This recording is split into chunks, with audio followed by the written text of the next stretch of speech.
ইমরান খানের মুক্তির দাবিতে পাকিস্তান জুড়ে পিটিআই এর প্রতিবাদ কর্মসূচি। প্রশাসনের নিষেধাজ্ঞা অগ্রাহ্য করে রাস্তায় হাজারো সমর্থক। ইসলামাবাদে উত্তেজনা। গাজায় অনাহার ও অপুষ্টিতে বাড়ছে শিশু মৃত্যু।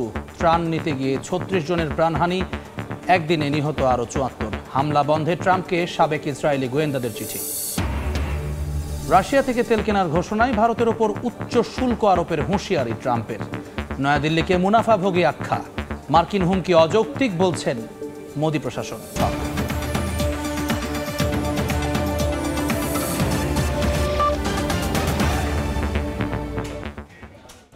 আন্তর্জাতিক সময়ের সঙ্গে আছি আমি জুম্মান সাদিক জ্যাভলিন।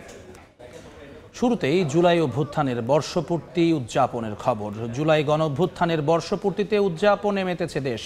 মানিক মিয়া এভিনিউয়ে চলছে বর্ণাঢ্য সাংস্কৃতিক অনুষ্ঠান। বিকেলে ঘোষণাপত্র পাঠ করবেন প্রধান উপদেষ্টা। এই মুহূর্তে মানিক মিয়া এভিনিউয়ে আছেন সহকর্মী হাসান ওয়ালি এবং মনির হোসাইন। সরাসরি প্রথমে যাচ্ছি ওয়ালির কাছে। ওয়ালি,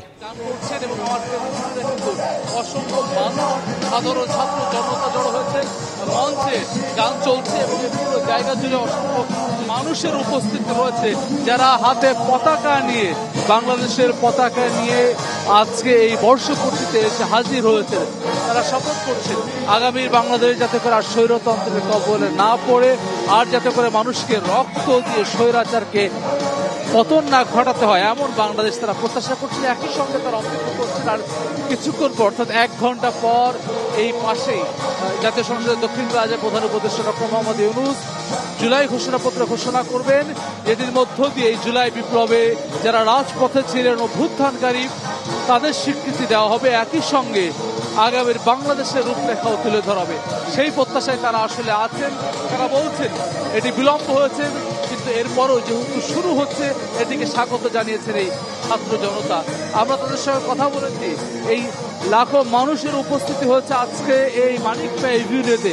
তাদের প্রত্যাশা দ্রুত সময়ের মধ্যে যাতে করে এই ঘোষণাপত্রকে সংবিধান অন্তর্ভুক্ত করা হয়, একই সঙ্গে জুলাই সনদ, যেটি এই সনদ বাস্তবায়নের মধ্য দিয়ে যাতে করে স্বৈরতন্ত্রের কাঠামোকে যাতে করে সময়ে উৎপাটন করা হয়, সেই প্রত্যাশা তারা করছেন, সেই দাবি তারা জানাচ্ছেন। আজকে যে অনুষ্ঠানটি চলছে, এই উদযাপন চলছে রাত 10টা পর্যন্ত চলবে। কিছুক্ষণ আগে অর্থাৎ 2:25 বেলুন উড়ানোর মধ্য দিয়ে শেখ হাসিনার দেশ থেকে পালিয়ে যাওয়ার যে দৃশ্য সেটি দেখানো হয়েছে, ছাত্র জনতা উদযাপন করেছেন। এরপরে ধারাবাহিকভাবে চলছে, সন্ধ্যায় রয়েছে বিশেষ ড্রোন শো। রাত 10টা পর্যন্ত ধারাবাহিক অনুষ্ঠানের মধ্য দিয়ে আজকের এই উদযাপন করছেন ছাত্র জনতা এবং এই পুরো জায়গা জুড়ে আইন শৃঙ্খলা রক্ষাকারী বাহিনীর সরব উপস্থিতি রয়েছে। কোনো ধরনের বিশৃঙ্খলা পরিস্থিতি এখন পর্যন্ত আমরা দেখতে পাইনি। আনন্দঘন পরিবেশের মধ্য দিয়ে আজকের অনুষ্ঠানটি কিন্তু আসলে চলছে। কিন্তু বাড়ছে ঢাকা সহ ঢাকার আশেপাশে এবং ঢাকার বাইরে থেকে যেসব ছাত্র জনতা উপস্থিত হয়েছে মানিক মিয়া এভিনিউতে, তাদের মধ্যে যেই উন্মাদনা, সেই উন্মাদনা কিন্তু আমরা দেখতে পাচ্ছি এবং জনস্রোত তৈরি হয়েছে এই মানিক মিয়া এভিনিউতে। এবং যেই ছাত্র জনতারা এসেছেন তাদের সঙ্গে আছেন আহতরা এবং শহীদ পরিবারের সদস্যরা।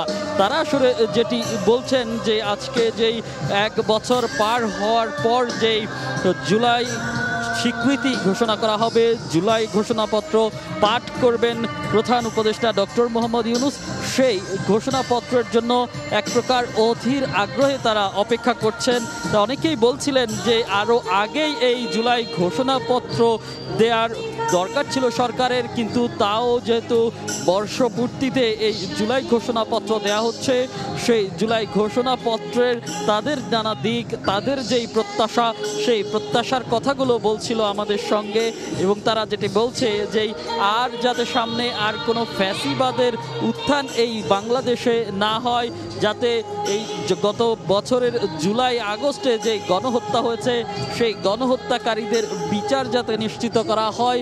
এবং তারা আসলে বারবার বলছিলেন যে এই যে জুলাই ঘোষণাপত্র আজকে ঘোষণা করা হবে, এটি শুধু আগামী দিনের পরিকল্পনা নয়, এটি হোক যেই আহতরা আছে তাদেরকে পুনর্বাসনের যেই প্রত্যয়, সেই প্রত্যয় এবং যেই নিহত অর্থাৎ শহীদ হয়েছে সেই শহীদদের স্মৃতি সংরক্ষণের যেই এই অঙ্গীকার, সেই অঙ্গীকার হোক এই জুলাই ঘোষণাপত্র। তো সেই জুলাই ঘোষণাপত্রের জন্য অধীর আগ্রহে অপেক্ষা করছেন তারা। সেই সঙ্গে মানিক মিয়া এভিনিউতে যেই সাংস্কৃতিক পরিবেশনা চলছে সেই পরিবেশনাও কিন্তু তারা উপভোগ করছেন। এখন যে মঞ্চে এখন পরিবেশন করছেন ইথুন বাবু এবং মৌসুমী। তার আগেই আমরা দেখেছি শূন্য ব্র্যান্ড, তারপর চিটাগাং থেকে আসা চিটাগাং হিপ হপ হুড, এবং তার আগে আমরা দেখেছি নাহিদ এবং তাসফি এবং সাইমুম শিল্পী গোষ্ঠী এবং কলরব শিল্পী গোষ্ঠী তারা তাদের পরিবেশন করেছেন। ঠিক 12টা, যদিও 11টা থেকে শুরু হওয়ার কথা ছিল এই সাংস্কৃতিক অনুষ্ঠান, সেটি বৃষ্টির কারণে শুরু হতে দেরি হয়েছে, 12টায় শুরু হয়। তারপর থেকেই কিন্তু এই যে জনতার স্রোত সেটি পড়তে থাকে এবং এই মানুষজন আসলে শুধু যে ঢাকা থেকে এসেছেন তা নয়, ঢাকার বাইরে বিভিন্ন জেলা থেকেও তারা এসেছেন। তারা আসলে যেটি বলছেন যে তারা যেই বিজয় উদযাপন করেছিল 24-এর 5 আগস্ট, সেই বিজয় উদযাপন করতেই কিন্তু তারা এখানে এসেছেন। সেই বিজয় উদযাপনের মুহূর্তটি স্মরণ করতে, সেই যে বিজয় উদযাপন তারা লাখো মানুষ সেদিন এই মানিক মিয়া এভিনিউতে নেমেছিলেন, গণভবন অভিমুখে নেমেছিলেন, সেই উদযাপন তারা এখান থেকে করছেন। আমরা দেখেছি যে বেলুন উড়িয়ে, অর্থাৎ হেলিকপ্টার আকৃতির বেলুন উড়িয়ে এখানকার যেই জনতা আছে সেই জনতা উদযাপন করেছে স্বৈরাচারী সরকারের যে পলায়নের দৃশ্য, সেই পলায়নের দৃশ্য তারা উদযাপন করেছে। এবং আমরা ফায়ারওয়ার্কস দেখেছি, এখনও আপনি দেখছেন যে পুরো মানিক মিয়া এভিনিউ লাল সবুজে ছেয়ে গেছে এবং তারা আসলে বলছেন যে আর কিছুক্ষণ পরেই, অর্থাৎ ঘণ্টাখানেক পরেই যেই তাদের কাঙ্ক্ষিত জুলাই ঘোষণাপত্র সেটি ঘোষণা করা হবে এবং সেটি সংসদ ভবনের দক্ষিণ প্লাজায় ঘোষণা করবেন অন্তর্বর্তী সরকারের প্রধান উপদেষ্টা ডক্টর মোহাম্মদ ইউনূস। তো মানিক মিয়া এভিনিউ থেকে এই ছিল এখনকার মতো আমার কাছে সবশেষ। মানিক মিয়া এভিনিউ থেকে যুক্ত হয়েছিলেন মনির হোসাইন, তার আগে কথা বলছিলেন হাসান ওয়ালি। এবার আন্তর্জাতিক প্রসঙ্গ। পাকিস্তানের সাবেক প্রধানমন্ত্রী ইমরান খানের মুক্তির দাবিতে দেশ জুড়ে শুরু হয়েছে পিটিআইয়ের প্রতিবাদ কর্মসূচি। প্রশাসনের নিষেধাজ্ঞা অগ্রাহ্য করে লাহোর, পেশোয়ার, সোয়াবি ও মারদানে বিক্ষোভ করছে পাকিস্তান তেহরিক এ ইনসাফের নেতাকর্মীরা। উত্তেজনা ছড়িয়েছে ইসলামাবাদ ও রাওয়ালপিন্ডিতেও।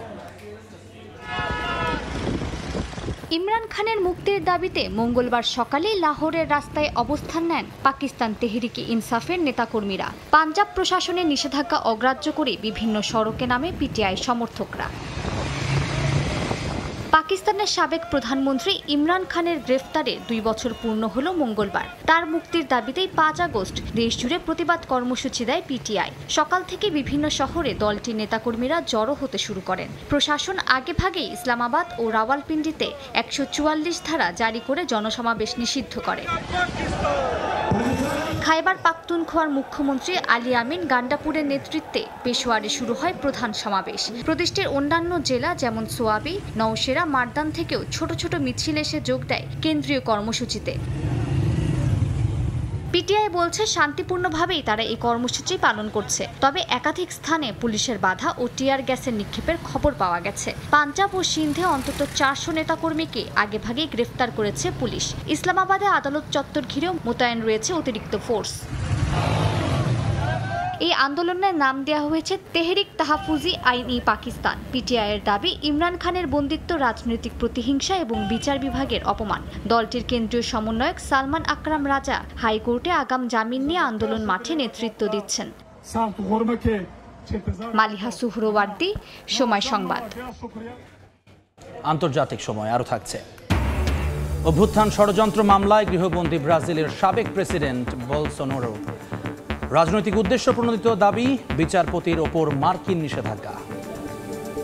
গাজায় দিনের পর দিন বাড়ছে মৃত্যুর মিছিল। ইসরায়েলি হামলায় একদিনেই নিহত হয়েছেন অন্তত 74 জন, যার মধ্যে 36 জনই খাদ্য সহায়তা নিতে গিয়ে প্রাণ হারিয়েছেন। এমনকি অনাহার ও অপুষ্টিতে শিশু মৃত্যু ঠেকাতে বৈশ্বিক চাপের মুখেও পূর্ণাঙ্গভাবে খুলে দেয়া হচ্ছে না মানবিক করিডোর। হামলা বন্ধে এবার খোদ সাবেক ইসরায়েলি গোয়েন্দারাও চিঠি লিখেছেন মার্কিন প্রেসিডেন্ট ডোনাল্ড ট্রাম্পকে। খান ইউনিস, দেইর আল বালাহ, গাজা সিটি থেকে শুরু করে মধ্য ও উত্তর গাজা সব এলাকায় চলছে ইসরায়েলি বাহিনীর নির্মমতা। এমনকি আকাশ থেকে ফেলা ত্রাণ সহায়তার আঘাতেও প্রতিদিন প্রাণ হারাচ্ছেন বহু মানুষ। এছাড়া জাতিসংঘ এক প্রতিবেদনে জানিয়েছে উপত্যকাটিতে প্রতিদিন গড়ে 28 শিশু মারা যাচ্ছে অপুষ্টিতে। দাতব্য সংস্থাগুলো বলছে বর্তমানে উপত্যকাটিতে গড়ে প্রতিদিন 84টি ট্রাক ঢুকলেও গাজার ন্যূনতম চাহিদা পূরণে প্রয়োজন কমপক্ষে 600টি ত্রাণের ট্রাক। হামাস জানায় যদি ইসরায়েল মানবিক করিডোর পূর্ণাঙ্গভাবে খুলে দেয় তাহলে রেড ক্রসকে ইসরায়েলি জিম্মিদের কাছে ত্রাণ পৌঁছাতে দেওয়া হবে। এরই মধ্যে মার্কিন প্রশাসন ঘোষণা দিয়েছে যেসব অঙ্গরাজ্য ইসরায়েলি কোম্পানি বয়কট করবে তারা $190 কোটি দুর্যোগ প্রস্তুতি তহবিল পাবে না। সমালোচকরা এটিকে রাজনৈতিক মতাদর্শ চাপিয়ে দেওয়ার ফেডারেল কৌশল বলে অভিহিত করেন। এদিকে গাজায় ইসরায়েলি আগ্রাসন বন্ধের দাবিতে মার্কিন প্রেসিডেন্ট ডোনাল্ড ট্রাম্পকে খোলা চিঠি দিয়েছেন ইসরায়েলেরই 600 জন সাবেক সামরিক ও গোয়েন্দা কর্মকর্তা। চিঠিতে তারা বলেন হামাস এখন আর কোনো কৌশলগত হুমকি নয়। চিঠিতে স্বাক্ষর করেন সাবেক মোসাদ প্রধান, সাবেক প্রধানমন্ত্রী এহুদ বারাক, সাবেক প্রতিরক্ষা মন্ত্রী মোশে ইয়ালন। নাদিম মারজান, সময় সংবাদ। রাশিয়া থেকে তেল কেনায় ভারতের ওপর উচ্চ শুল্ক আরোপের হুঁশিয়ারি দিয়েছেন মার্কিন প্রেসিডেন্ট ডোনাল্ড ট্রাম্প। সামাজিক যোগাযোগ মাধ্যমে নয়াদিল্লিকে মুনাফাভোগী বলে আখ্যা দেন তিনি। মার্কিন প্রেসিডেন্টের এমন হুমকিকে অযৌক্তিক উল্লেখ করে ক্ষোভ প্রকাশ করেছে মোদি প্রশাসন। ওয়াশিংটনই ভারতকে রুশ তেল ক্রয়ের বিষয়ে উৎসাহ দিয়েছিল বলে দাবি করেছে দেশটির পররাষ্ট্র মন্ত্রণালয়। রাশিয়ার সঙ্গে তেল বাণিজ্য অব্যাহত রাখায় ক্রমেই ভারতের ওপর চাপ প্রয়োগ করছে যুক্তরাষ্ট্র। নয়াদিল্লিকে আবারও কড়া ভাষায় হুঁশিয়ারি দিয়েছেন মার্কিন প্রেসিডেন্ট ডোনাল্ড ট্রাম্প। সামাজিক যোগাযোগ মাধ্যমে মোদি প্রশাসনকে মুনাফাভোগী বলে দাবি করেন তিনি। জানান মস্কো থেকে বিপুল পরিমাণ তেল কিনে তা খোলা বাজারে বিক্রি করে মোটা মুনাফা আদায় করছে নয়াদিল্লি। এর জেরে তিনি ভারতীয় পণ্যে আরও শুল্ক বাড়ানোর হুঁশিয়ারি দেন।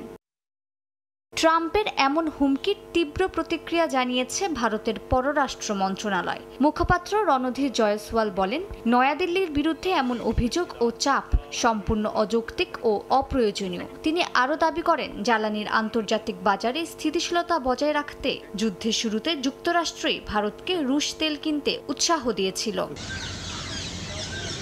সরকারি সূত্রে জানা গেছে হুমকি সত্ত্বেও ভারত রুশ তেল কেনা বন্ধ করবে না। যদিও সাময়িকভাবে কিছু শীর্ষ রিফাইনারি বিকল্প বাজারে কেনাকাটায় ঝুঁকছে, তবে নীতিগত পরিবর্তনের ইঙ্গিত এখনও নেই। এরই মধ্যে ইন্ডিয়ান অয়েল কর্পোরেশন যুক্তরাষ্ট্র, কানাডা এবং মধ্যপ্রাচ্য থেকে 70 লাখ ব্যারেল তেল কিনেছে। গণমাধ্যম সিএনবিসির এক প্রতিবেদন অনুযায়ী ইউরোপ যখন নিজস্ব প্রয়োজন মেটাতে রাশিয়ার বিকল্প খুঁজে নেয়, তখন মস্কো থেকে তেল নেওয়া শুরু করে নয়াদিল্লি। যদিও ইউরোপ ও যুক্তরাষ্ট্র নিজেরাও রাশিয়ার সঙ্গে কোটি কোটি ডলারের বাণিজ্য চালিয়ে যাচ্ছে। মালিহা সুহুরওয়ার্দী, সময় সংবাদ। আন্তর্জাতিক সময় আরও থাকছে। ভয়াবহ দাবানলে বিপর্যস্ত যুক্তরাষ্ট্রের ক্যালিফোর্নিয়া, পুড়ে ছাই 72,000 একর বনভূমি। হুমকির মুখে 450-র বেশি ঘরবাড়ি। ভারী বৃষ্টিতে হংকংয়ে জলাবদ্ধতা। মিয়ানমারের জরুরি অবস্থা তুলে নেওয়ার পর বিদ্রোহী নিয়ন্ত্রিত এলাকায় আবারও বোমাবর্ষণ করেছে জান্তা বাহিনী। মান্দালয়ে 2টি গ্রামে বিমান থেকে ফেলা বোমার আঘাতে অন্তত 24 জন নাগরিক নিহত হয়েছেন, আহত হয়েছেন আরও 30 জন। একই অবস্থা বিরাজ করছে কিয়াও কফিউ অঞ্চলে। নিরাপত্তাহীনতার শঙ্কায় দিন কাটছে সাধারণ মানুষের। এর মধ্যেই দেশটির জাতীয়তাবাদী গোষ্ঠীগুলোর সঙ্গে বৈঠক করেছেন জান্তা সমর্থিত দল ইউএসডিপির চেয়ারম্যান। বিশ্লেষকরা বলছেন, জান্তা বিরোধী দলগুলো নিষিদ্ধ থাকায় নির্বাচন হবে একদলীয়। গত মাসে হঠাৎ করে জরুরি অবস্থার প্রত্যাহার করে নির্বাচনের ঘোষণা দেয় মিয়ানমারের জান্তা সরকার। তবে সামরিক ও বিদ্রোহী বাহিনীর মধ্যে সংঘর্ষ চলমান এলাকায় জারি রাখা হয় জরুরি অবস্থা। এর মধ্যেই বিদ্রোহী নিয়ন্ত্রিত এলাকায় আবারও বোমাবর্ষণ করেছে জান্তা বাহিনী। মান্দালয়ে 2টি গ্রামে বিমান থেকে ফেলা বোমার আঘাতে হতাহত হয়েছেন বেশ কয়েকজন। একইভাবে কিয়কফিউ অঞ্চলও সামরিক বাহিনীর বোমাবর্ষণ এবং নৌবাহিনীর গোলাবর্ষণে ধ্বংসস্তূপে পরিণত হয়েছে।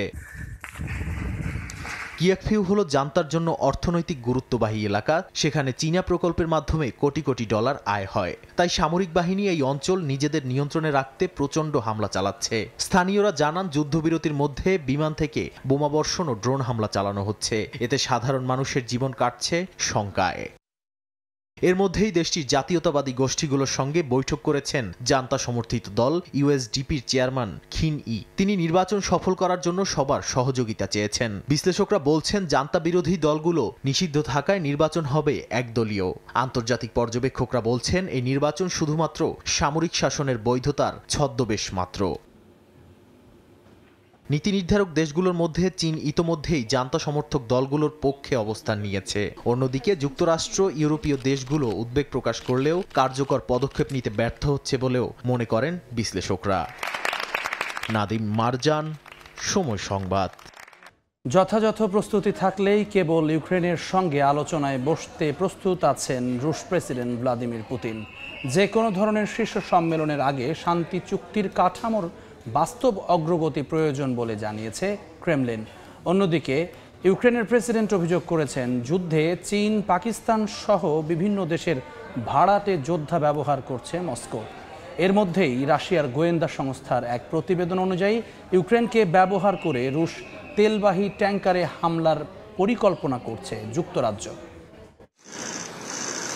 বেশ কয়েক দফায় যুদ্ধবন্ধে রাশিয়ার সঙ্গে সরাসরি আলোচনায় বসেছে ইউক্রেন, যদিও কোনো সমাধান আসেনি। আবারও কিয়েভ মস্কোর মধ্যে শান্তি আলোচনার সম্ভাবনা দেখা গেলেও বৈঠকে বসার আগে নতুন এক শর্ত জুড়ে দিয়েছেন রুশ প্রেসিডেন্ট ভ্লাদিমির পুতিন। ক্রেমলিনের মুখপাত্র দিমিত্রি পেসকভ সাফ জানিয়ে দিয়েছেন, রুশ প্রেসিডেন্ট ও ইউক্রেনের প্রেসিডেন্টের মধ্যে সরাসরি বৈঠক কেবল তখনই সম্ভব যখন বিশেষজ্ঞ পর্যায়ে যথাযথ প্রস্তুতি সম্পন্ন হবে। এই ধরনের শীর্ষ সম্মেলনের আগে দুই দেশের প্রতিনিধি দলের মধ্যে শান্তি চুক্তির কাঠামো নিয়ে বাস্তব অগ্রগতির প্রয়োজন বলে মন্তব্য করেন তিনি। এ সময় পেসকভ ইউক্রেনের প্রেসিডেন্ট ভলোদিমির জেলেনস্কির সাংবিধানিক বৈধতা নিয়েও প্রশ্ন তোলেন। এছাড়া মার্কিন দূত স্টিভ উইটকফের রাশিয়া সফর নিয়ে তিনি জানান, এই সংলাপ অত্যন্ত গুরুত্বপূর্ণ, ফলপ্রসূ ও প্রয়োজনীয়। ট্রাম্পের সাবমেরিন মোতায়েন প্রসঙ্গে তিনি জানান, পারমাণবিক অস্ত্রের বিস্তার রোধে অত্যন্ত দায়িত্বশীল অবস্থানে আছে রাশিয়া। জেলেনস্কি পাল্টা অভিযোগ করেন মস্কো যুদ্ধের ময়দানে ভাড়াটে সেনা ব্যবহার করছে। তিনি দাবি করেন রাশিয়ার হয়ে বিভিন্ন ফ্রন্টে চীন, পাকিস্তান, তাজিকিস্তান, উজবেকিস্তান ও আফ্রিকার বিভিন্ন দেশের সেনারা যুদ্ধ করছেন। এ সময় জেলেনস্কি হুঁশিয়ারি দিয়ে বলেন, এর উচিত জবাব দেবে কিয়েভ। যুদ্ধের ময়দানের উত্তপ্ত পরিস্থিতির মধ্যে রাশিয়ার গোয়েন্দা সংস্থা এসভিআর এক বিস্ফোরক অভিযোগ করেছে। এসভিআর-এর এক প্রতিবেদন অনুযায়ী ব্রিটিশ গোয়েন্দারা ইউক্রেনকে ব্যবহার করে একটি রুশ তেলবাহী ট্যাঙ্কারে হামলার পরিকল্পনা করছে। রাশিয়ার দাবি, রুশ তেলবাহী জাহাজকে আন্তর্জাতিক জলসীমায় আটকানোর জন্যই এ পরিকল্পনা করেছে যুক্তরাজ্য। রাশিয়ার গোয়েন্দা সংস্থার এমন প্রতিবেদনের মধ্যে ইউক্রেনে পাঠানো প্যাট্রিয়ট এয়ার ডিফেন্স সিস্টেমের জের ধরে সংকটে পড়েছে ইউরোপ। ন্যাটো জানিয়েছে যেসব দেশ এই সিস্টেম পাঠিয়েছে তারা হয়তো 2032 সালের আগে নতুন করে সরঞ্জাম পাবে না। জার্মানি ইতোমধ্যে মার্কিন প্রশাসনের কাছে ওয়াটারটাইট গ্যারান্টি চেয়েছে। মালিহা সুহুরওয়ার্দী, সময় সংবাদ। অভ্যুত্থান ষড়যন্ত্র মামলায় এবার গৃহবন্দী হলেন ব্রাজিলের সাবেক প্রেসিডেন্ট জেইর বলসোনারো। শর্তভঙ্গের অভিযোগ ওঠায় এই নির্দেশ দেন দেশটির সর্বোচ্চ আদালত। তবে অভিযোগ উড়িয়ে দিয়ে একে রাজনৈতিক উদ্দেশ্য প্রণোদিত বলে দাবি করছেন বলসোনারো। এদিকে এ ঘটনার তীব্র নিন্দা জানিয়ে বিচারপতি মোরাসের ওপর নিষেধাজ্ঞা দিয়েছে ট্রাম্প প্রশাসন। আর ট্রাম্পের এমন পদক্ষেপ ব্রাজিলের বিচার ব্যবস্থায় সরাসরি হস্তক্ষেপ বলে দাবি করেছে লুলা প্রশাসন। ব্রাজিলে 2022 সালের প্রেসিডেন্ট নির্বাচনে লুলা দি সিলভার কাছে পরাজয়ের পর থেকেই সাবেক প্রেসিডেন্ট বলসোনারোর বিরুদ্ধে উঠে আসে অভ্যুত্থান পরিকল্পনার অভিযোগ। প্রসিকিউটরদের দাবি, ভোটের ফল উল্টে সেনাবাহিনীর সহায়তায় গণতান্ত্রিক সরকার উৎখাত করতে চেয়েছিলেন সাবেক এই প্রেসিডেন্ট। এমনকি প্রেসিডেন্ট, ভাইস প্রেসিডেন্ট এবং সুপ্রিম কোর্টের বিচারপতিকে হত্যার পরিকল্পনা করেছিলেন বলেও উঠে আসে তদন্তে। বিচার চলাকালীন শর্ত সাপেক্ষে বলসোনারোকে জামিন দেন দেশটির আদালত। মোবাইল ব্যবহার, সামাজিক যোগাযোগ মাধ্যমে উপস্থিতি সহ বাড়ির বাইরে যাওয়াই ছিল নিষেধাজ্ঞা। কিন্তু বলসোনারোর বিরুদ্ধে এসব শর্ত ভঙ্গের অভিযোগ ওঠে। আদালতের তথ্য বলছে, নিজের ছেলের সামাজিক প্ল্যাটফর্মে ভিডিও বার্তা পাঠিয়ে রাজনৈতিক উস্কানিমূলক বক্তব্য দিয়েছেন তিনি, যা তদন্ত প্রক্রিয়াকে প্রভাবিত করতে পারে। এবার তাই সাবেক এই প্রেসিডেন্টকে গৃহবন্দী করার নির্দেশ দিয়েছেন দেশটির সর্বোচ্চ আদালত। বলসোনারোর বিরুদ্ধে বিচার কাজ প্রভাবিত করতে বিদেশি হস্তক্ষেপ আহ্বানের অভিযোগ তুলেন সুপ্রিম কোর্টের বিচারপতি আলেকজান্দ্রো ডি মোরাস। জানান তার এই কর্মকাণ্ড বিচার বিভাগের স্বাধীনতার উপর সরাসরি আক্রমণ। ব্রাজিলিয়ায় নিজের বাড়িতে গৃহবন্দী থাকবেন বলসোনারো। নিষেধাজ্ঞা থাকবে মোবাইল ও ইন্টারনেট ব্যবহারে। আর শুধু আইনজীবী ছাড়া বাসায় কাউকে প্রবেশ করতে দেওয়া হবে না বলে নির্দেশ দেন সুপ্রিম কোর্ট। তবে এই সিদ্ধান্তকে রাজনৈতিক উইচ হান্ট হিসেবে বর্ণনা করেছেন বলসোনারো নিজেই। বলেন তিনি কোনো অভ্যুত্থান চাননি, রাজনৈতিক প্রতিশোধের লক্ষ্যেই এই মামলা এগোচ্ছে বলে দাবি তার। এদিকে বিচারকে কেন্দ্র করে যুক্তরাষ্ট্র ব্রাজিল সম্পর্কে তৈরি হয়েছে নতুন উত্তেজনা। এরই মধ্যে বিচারপতি মোরাসের ওপর নিষেধাজ্ঞা দিয়েছে ট্রাম্প প্রশাসন। আর ট্রাম্পের এমন পদক্ষেপ ব্রাজিলের বিচার ব্যবস্থায় সরাসরি হস্তক্ষেপ বলে দাবি করেছে লুলা প্রশাসন। আমিরুল ইসলাম আলিফ, সময় সংবাদ। যুক্তরাষ্ট্রের ক্যালিফোর্নিয়া অঙ্গরাজ্যে ভয়াবহ দাবানলে পড়ছে লস পাদ্রেস ন্যাশনাল ফরেস্ট। এরই মধ্যে ৭২,০০০ একরের বেশি বনভূমি পুড়ে গেছে। হুমকির মুখে রয়েছে ৪৫০-র বেশি ঘরবাড়ি।